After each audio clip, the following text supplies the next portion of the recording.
ဒီနေ့ကျွန်တော်တို့ပတ်စံထဲမှာရှိတဲ့ပတ်စံပမာဏနောက်တစ်နှစ်နှစ်နေတော့ဒီပတ်စံပမာဏအတိုင်းတန်ဖိုးရှိနေပါမလားတကယ်တော့ကျွန်တော်တို့စုထားတဲ့ပတ်စံတွေကနေတိုင်းတန်ဖိုးရောနေတာပါဒီနေ့မှာတော့ကျွန်တော်တို့လက်ရှိသုံးနေတဲ့ငွေကြေးစနစ်အဟောင်းနဲ့ Bitcoin ဆိုတဲ့ငွေကြေးစနစ်အသစ်ကြားကွာခြားချက်အဓိကအချက်၃ချက်ကိုအလွယ်ကူဆုံးရှင်းပြပေးပါမယ်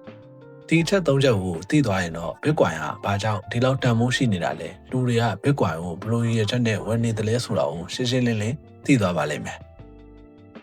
အဲ့ဒီတော့ပထမဆုံးအချက်အနေနဲ့ decentralization လို့ခေါ်တဲ့ဘိုးထိန်းချုပ်မှုကင်းမဲ့ခြင်းပါကျွန်တော်တို့သုံးနေတဲ့ပတ်စံတွေဒေါ်လာပဲဖြစ်ဖြစ်မြန်မာကျပ်ပဲဖြစ်ဖြစ်ပတ်စံတွေဟာဘိုးဘဏ်တွေကနေထိန်းချုပ်ထားတာပါဘဏ်တွေကကျွန်တော်တို့အကောင့်ကိုပိတ်နိုင်တယ်ငွေလဲရင်အချိန်ကြာကြီးစောင့်ရနိုင်တယ်ဒါမှမဟုတ်သူတို့ရဲ့ငွေကြေးမူဝါဒတွေပြောင်းလဲရင်ကျွန်တော်တို့ပေါ်တက်ရောက်မှုတွေများစွာရှိလာနိုင်တယ် Bitcoin ကတော့ဒါနဲ့လုံးဝဆန့်ကျင်ပါပါ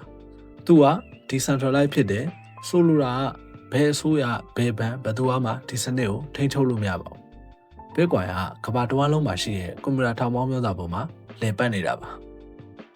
ဖွဲ့စည်းတစ်ခုရဲ့ထိန်းချုပ်မှုအောက်မှာမရှိပဲကိုယ်ငွေကိုကိုယ်ပိုင်စီမံခန့်ခွဲနိုင်ခြင်းဟာ decentralization စနစ်ရဲ့အဓိကအားသာချက်ပါပဲဒုတိယအချက်ကတော့ရေတွက်ကန့်သက်ချက် limited supply ရှိခြင်းပါအစိုးရတွေကငွေကြေးကိုလိုအပ်ရင်လိုအပ်သလိုရိုက်ထုတ်လို့ရတယ်ဒီလိုပတ်စံအများကြီးရိုက်ထုတ်လိုက်တဲ့အခါဈေးကွက်ထဲမှာငွေတွေပိုများလာပြီးတော့အရင်က300နဲ့ဝယ်လို့ရတဲ့ပစ္စည်းဟာအခုတော့300လောက်ပေးရတော့တယ်ဒါကိုကျွန်တော်တို့ကငွေကြေးဖောင်းပွားမှု inflation ဖြစ်တယ်လို့ခေါ်တာပါ